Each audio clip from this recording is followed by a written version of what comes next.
The novel coronavirus seeped easily into jails and prisons. It entered along with newly arrived prisoners, and with the officers and others employed in those facilities.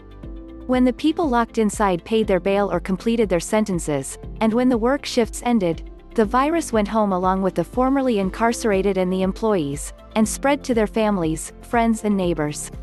Jails and prisons are ideal disease incubators because they are locked, crowded and often in poor repair, with spotty sanitation and less than stellar health services.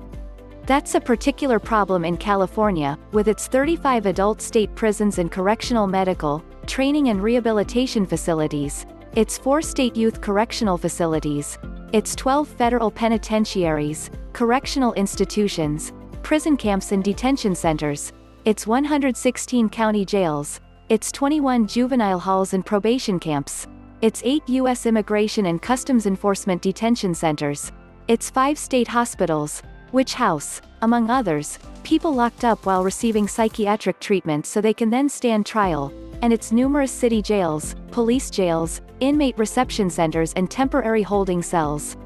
California has been through numerous reimaginings of its criminal justice system, and together those political and philosophical shifts have built the complex of lockups that pepper the state and have through the years housed millions of prisoners. The notorious population peak of 173,000 in 2006 included only adult state prisoners, not all those accused or convicted people in county, federal and other institutions. In the final quarter of the 20th century, this state was the nation's criminal justice thought leader, and the thought was overwhelmingly this: lock up more people, for less cause, and for longer.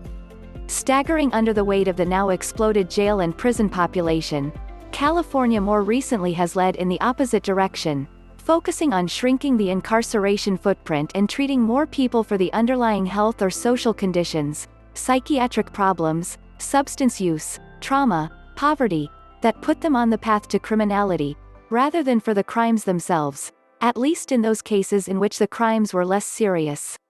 After all, there is something particularly daft about putting punishment, which satisfies an emotional demand in those of us with few serious troubles in life, ahead of treatment, which addresses the needs of those with severe health, psychiatric, emotional and financial burdens to bear.